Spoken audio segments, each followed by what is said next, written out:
పురం కోటాల్లో ఇసుకల్లో అక్కడ ఆడుకుంటూ పాడుకుంటూ తిరుగుతూ ఉండేవాడిని. అప్పుడు దగ్గర నుంచి దైవ సేవకులందరినీ కూడా గమనిస్తూ ఉండేవాడిని. నాయన గారు చాలా సిన్సియర్గా ఉంటారు. ఎవరన్నా అరిచారనుకోండి పక్కన పిల్లలు, ఆ తల్లిదండ్రులకి ఇంకా ఉన్నట్టే, అయిపోయినట్టే వాళ్ళ పని. అంత స్ట్రిక్ట్గా ఉండేవాళ్ళు దేవుని పరిచర్యలో, దేవుని కార్యముల విషయంలో. నిజంగా ఈరోజు ఇంతమంది ప్రజలను ఎదురుగా మందిరాన్ని, ఈ లైట్స్, వారి బిడ్డలు, వారి కుటుంబాన్ని దేవుడు ఆశీర్వదించిన విధానమును చూస్తే ఒంటరిగా వారు ప్రారంభించారు, 1000 మందిగా సంఘాన్ని ఆశీర్వదించాడు. గట్టిగా చప్పట్లు కొట్టి దేవుని మహిమపరుద్దాం. ఏ బలము లేని వాడిగా ప్రారంభంలో ఉన్నాడో తల్లిగారు చెప్తా ఉన్నారు, వెంకాయమ్మ గారు, అయ్యా ఈ పట్టణంలో లేదా ఈ యొక్క చీమకుర్తి పట్టణంలో మాకిష్టమైన కుటుంబము, మాకిష్టమైన సేవకుడు ఎవరంటే భాస్కర్ రావు గారు అని చెప్పడం చాలా సంతోషం. గట్టిగా చప్పట్లు కొడదాం. సంతోషం ఆయన, కూర్చొని. వందనాలు, థ్యాంక్ యూ. మీ ఆశీర్వాదాలు మాకెప్పుడు ఉండాలి. మరి వారిని మనం గౌరవించాలి, సేవకులైన వారిని, పెద్దలను మనం గౌరవించాలి. ప్రియులరా, ఒక సంఘం ప్రారంభించడం అంత సులువైనది కాదు. ఆ పరిచర్యను కొనసాగించడం అంత తేలికైనది కూడా కాదు.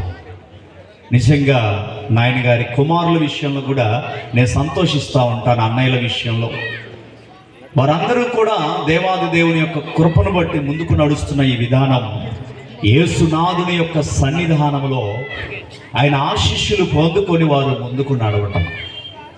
ఈ శుభమైన క్రిస్మస్ వేళలో ఎన్ని ఆస్తులు సంపాదించుకున్నామన్నది కాదు, ఎన్ని రకాలైనటువంటి విలువైన వస్తువులు, వాహనాలు మనం కలిగి ఉన్నామన్నది కాదు. కానీ ప్రియులు, మేడం గారు ఒక చక్కని మాట చెప్పారు ఇందాక, ఒక మంచి మాట, నన్ను ఆకర్షించిన మాట.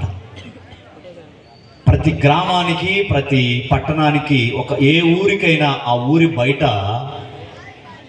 ఈ ఊరిలో 60-70 సంవత్సరాలు జీవించిన తర్వాత, 100 ఏళ్ళు బ్రతికిన తర్వాత అయినా వెళ్ళవలసినటువంటి ఒక ప్రాంతం ఉంటుంది. అక్కడికి వెళ్ళటానికి ఎవరు ఇష్టపడరు, అక్కడికి చేరటానికి ఎవరు కూడా ఇష్టపడరు. కానీ ప్రియులారా, యేసుక్రీస్తు ప్రభువారి పుట్టుకలో, మానవుని యొక్క పుట్టుక నుండి మానవుని యొక్క మరణము వరకు, మానవుని యొక్క జీవిత విధానములో అవసరమైనటువంటి ప్రతి పరిస్థితిని, ప్రతి స్థితిగతిని పరిశుద్ధ గ్రంథమైన బైబిల్లో దేవుడు రాయించి పెట్టి ఉన్నాడు. దాన్ని కొంచెం బేస్ పెట్టమ్మా.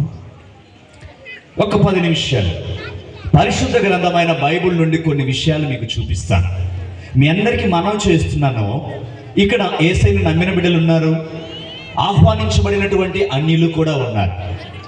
మీ అందరికీ నేను చేతులు జోడించి చెప్పే ఒక మాట ఏంటంటే, నమ్మిన వారు మా దేవుడు అన్నట్టు, మాది అన్నట్లు కాకుండా, నమ్మని వారు మనది కాదులే ఫ్రెండ్స్ పిలిచారు అన్నట్లుగా కాకుండా, మన జీవితానికి అవసరమైన సూక్తులు, మన జీవితానికి అవసరమైన విశిష్టతలు, ఆ యేసునాథుడు ఏం చెప్పాడు అనే ఒక ఆలోచన ఒక 5 నిమిషాలు చేయగలిగితే ఇది మీ జీవితాలకు చాలా ఆశీర్వాదకరంగా మారుతుంది.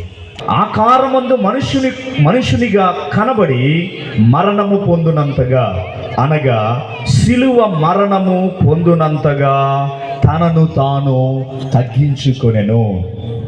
రాజు గారు ఒక మంత్రితో ఒక మాట అంటూ ఉన్నాడట. ఏం మాట్లాడుతున్నాడు మంత్రితో అంటే, మంత్రి గారు, అందరూ బాగా ఈ క్రిస్మస్లు చేసుకుంటా ఉన్నారు, మరి దేవుడంట ఆయన పరలోకం నుంచి భూమి మీదకి వచ్చినాడంట. అసలు దేవుడు పరలోకం నుండి భూమి మీదకి రావాల్సిన అవసరత ఏంటి? మనం చేయలేని ఏమున్నాయి? ప్రజలకు అవసరమైన ఆహారాన్ని పెడుతున్నాం, ప్రజలకు అవసరమైనటువంటి నీరు ఇస్తున్నాం, ప్రజలకు అవసరమైనటువంటి వైద్యాన్ని ఇస్తున్నాం, ప్రజలకు అవసరమైనటువంటి బాగోగులు చూసుకుంటున్నాం. మనము చేయలేనివి దేవుడే పరలోకము నుండి భూమి మీద